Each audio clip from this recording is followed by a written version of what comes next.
My self doctor संस्कृति, physiotherapist. आज हम अपनी वीडियो में बात करेंगे कि जनरली पैरालिसिस की रिकवरी में ऐसी कौन सी 2 बेस्ट थेरेपीज हैं जो पैरालिसिस रिकवरी में हेल्प करती हैं, सपोर्ट करती हैं और हमें इससे रिकवरी बहुत जल्दी देखने को मिलती है। मेडिकेशंस हम सब लेते हैं, एक्सरसाइजेस हम सब करते हैं, वॉक हम सब करते हैं, लेकिन जहाँ बात आती है बेस्ट थेरेपीज की, वहाँ पे हम इसको डिफरेंशिएट करेंगे 2 आइडियल कैटेगरीज में, that is physiotherapy and speech therapy. अब आप सोच रहे हो कि दोनों थेरेपीज ही हैं, तो कहाँ पे डिफरेंशिएट किया? पैरालिसिस के पेशेंट्स में जनरली प्रॉब्लम कहाँ आती है? चलने फिरने में, अपनी डेली बेसिक एडियल्स एक्टिविटीज परफॉर्म करने में, और दूसरा खाने पीने और बोलने में। अगर हम बात करें तो दोनों डिफरेंट चीज़ें हैं। जहाँ पे आपकी चलने फिरने की और एक्टिविटीज़ करने की बात आती है, वहाँ आपके हाथ पैरों की मूवमेंट की बात आती है, लेकिन जहाँ आपके बोलने की बात आती है और खाने पीने की बात आती है, वहाँ it all comes under speech therapy. अब हम इन दोनों कैटेगरीज को, दोनों थेरेपीज को अलग अलग समझेंगे। पहले अगर हम बात करते हैं स्पीच थेरेपी की, पैरालिसिस में यानी लकवे में सबसे ज़्यादा जो इफेक्ट देखने को मिलता है वो हमारे बोलने पे दिखता है। हम ढंग से अपने वर्ड्स को एक्सप्रेस नहीं कर पाते, हम अपने वर्ड्स को कैटेगराइज नहीं कर पाते। जो हमें वर्ड्स बोलने होते हैं वो एट टाइम्स बहुत लंबे खिंच जाते हैं। जैसे आपको किसी का नाम लेना है, हम आइडियली नाम कैसे लिखते हैं? लाइक सपोज मुझे बोलना है ऋषभ, मैंने बोल दिया ऋषभ, लेकिन पैरालिसिस के पेशेंट्स में वो ऋषभ मतलब वर्ड्स बहुत ज़्यादा एक्सटेंड हो जाते हैं। तो यहाँ पे रोल आता है हमारे स्पीच थेरेपिस्ट का।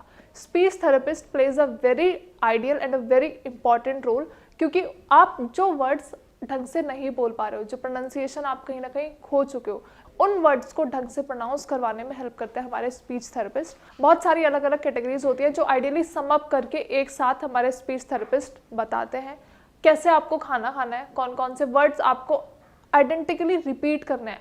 अब हम इसे एक एग्जाम्पल के तौर पे समझेंगे। लाइक सपोज हम जब भी सिंगिंग सीखते हैं, तो सिंगिंग सीखने से पहले कुछ ऐसे स्वर होते हैं पर्टिकुलरली जो हमें बार बार रिपीट करने होते हैं। मतलब एक सीक्वेंस ऑफ वर्ड्स होता है जो हमें बार बार बोलने होते हैं और वहीं से हमें एक रिजल्ट मिलता है, दैट इज सिंगिंग।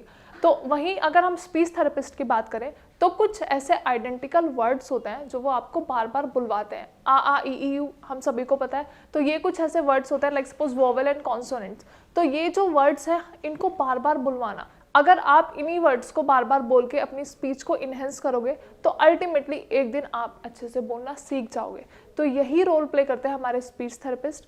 आपको कैसे बोलना है, कैसे आपको अपना निवाला अपने टंग पे रखना है और आप कैसे मूवमेंट करनी है, कैसे च्यू करना है, ये सब आपको स्पीच थेरेपिस्ट सिखाते हैं। बेसिकली इसके अलावा और जो चीज़ें होती हैं वो आपकी मोडालिटीज़ का रोल प्ले होता है। आपकी मोडालिटीज़ होती है डिफरेंट, जो आपको कुछ स्टिमुलेशन सेंसेशंस प्रोवाइड करते हैं जिससे जो आपकी मसल्स रिलैक्स्ड हैं। आप बोल नहीं पा रहे हो, तो बोल क्यों नहीं पा रहे हो? क्योंकि आपकी थ्रोट, आपकी ये जो मसल्स हैं, जो आपकी माउथ की मसल्स हैं, वो बहुत ज़्यादा रिलैक्स्ड हो चुकी हैं। तो उनको वापस से उनकी मूवमेंट में वापस लेके आना, उनके स्टिमुलेशंस वापस से लेके आना, ये रोल प्ले करता है speech therapist. I hope speech therapist कैसे इंपॉर्टेंट है, कैसे आपकी पर्टिकुलर चूइंग मूवमेंट, स्वेलोइंग या फिर आपके बोलने के तरीके को कैसे इनहेंस करते हैं, ये आपको समझ आया होगा। Now here comes physiotherapist. अब जनरली आपने सुना होगा जब भी हम बात करते हैं पैरालिसिस की रिकवरी के लिए, स्ट्रोक के रिहैबिलिटेशन प्रोग्राम के लिए, तो एक वर्ड आपने बहुत बार सुना होगा, that is physiotherapist. Consult a physiotherapist. तो फिजियोथेरेपिस्ट का मेन इंपॉर्टेंट गोल यही है कि कैसे हम जो पैरालिसिस के पेशेंट्स अपनी एडियल एक्टिविटीज परफॉर्म नहीं कर पाते हैं, इसके अलावा कैसे उन्हें बेड पे टर्निंग्स लेनी है, क्योंकि पैरालिसिस के पेशेंट्स बेड रिटर्न पेशेंट्स होते हैं। वो जिस मूवमेंट में लेटे हुए हैं वो पूरे दिन एक ही पोस्चर में लेटे हुए होते हैं। उसकी वजह से बहुत सारी और फर्दर इंजरीज उन्हें एडअप हो जाती हैं, जैसे कि आपके बेड सोर्स हो जाते हैं, प्रेशर सोर्स हो जाते हैं।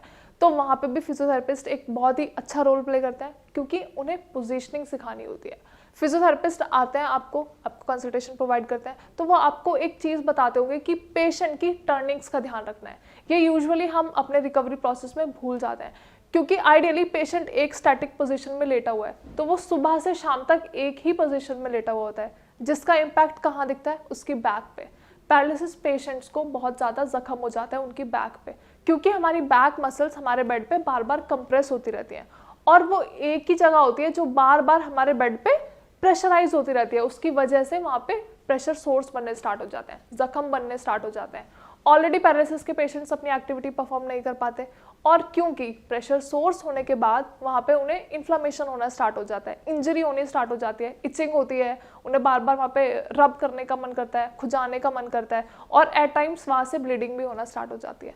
अब आप खुद रिलेट करो, पैरालिसिस के पेशेंट पूरे टाइम लेटे हुए हैं, साथ में अपनी एक्टिविटीज़ नहीं परफॉर्म कर पा रहे हैं, कोई मूवमेंट परफॉर्म नहीं कर पा रहे हैं, उठ नहीं पा रहे हैं अपनी जगह से, और उसके साथ साथ उन्हें एक इंजरी भी हो गई, दैट इज़ प्रेशर सोर्स।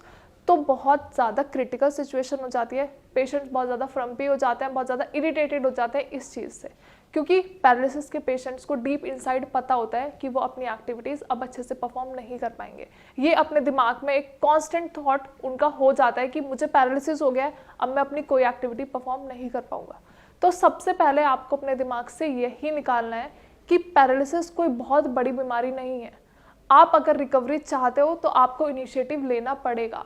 आपके थेरेपिस्ट आपके पास आते हैं और आप बहुत बार एक्सरसाइजेस परफॉर्म करवाने से मना कर देते हो, तो ये बहुत अच्छी बात नहीं है, क्योंकि आप खुद से एक्टिवली एक्सरसाइज परफॉर्म नहीं कर पाते हो। तो यहाँ पे आता है रोल फिजियोथेरेपिस्ट का।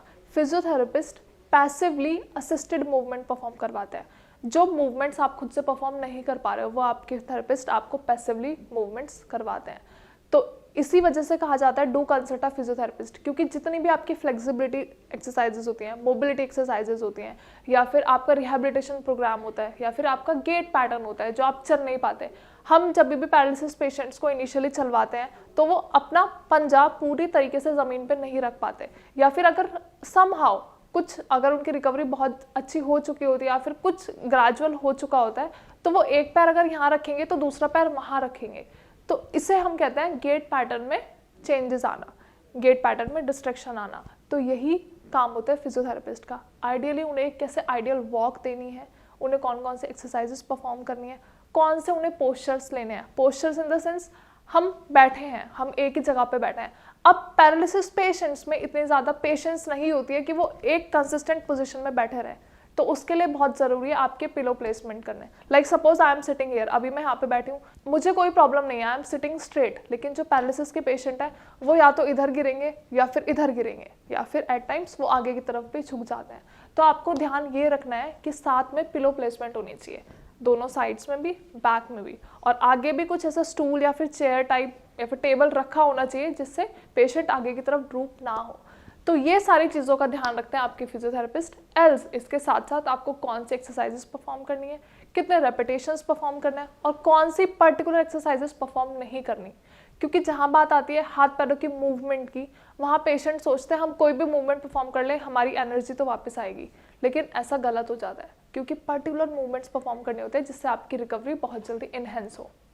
आई होप आपको वीडियो में सब कुछ समझ आया होगा, कौन कौन सी पर्टिकुलर चीज़ें हैं जो एक स्पीच थेरेपिस्ट कन्फ्रंट करते हैं और कौन कौन सी ऐसी चीज़ें हैं जो एक फिजियोथेरेपिस्ट अपने रिकवरी में कन्फ्रंट करते हैं। तो ये वीडियो बनाने का मेरा यही मोटिव था कि ऐसी कौन सी 2 इंपॉर्टेंट थेरेपीज़ हैं जो पैरालिसिस के पेशेंट्स को रिकवरी देने में बहुत जल्दी हेल्प करती है और उनका रिकवरी प्रोसेस बहुत जल्दी इनहेंस होता है। आई डू एग्री कि रिकवरी बहुत ग्रेजुअल है, लेकिन आपकी रिकवरी अच्छी हो, स्मूथ हो और बिना किसी प्रॉब्लम के हो, ये ध्यान रखते हैं आपके speech therapist and physiotherapist. I hope video में सब कुछ समझ आया हो। अगर वीडियो के रिगार्डिंग कोई भी क्वेरी है या फिर आप कोई भी प्रॉब्लम फेस कर रहे हो या फिर आप बहुत टाइम से एक्सरसाइजेस परफॉर्म कर रहे हो लेकिन आपको कोई रिकवरी नहीं मिल रही है, तो डू कॉन्टैक्ट श्रेयाज। हमारे डॉक्टर्स, हमारे थेरेपिस्ट आपको बेस्ट एक्सरसाइजेस बताएंगे, बेस्ट मेडिकेशंस बताएंगे और कौन कौन सी चीज़ों का आपको ध्यान रखना है, क्या क्या प्रिकॉशंस आपको लेने हैं, क्या क्या प्रिवेंटिव मेजर्स आपको ऐड करना है अपनी रूटीन में, वो सब भी अच्छे से बताएंगे। Thank you so much.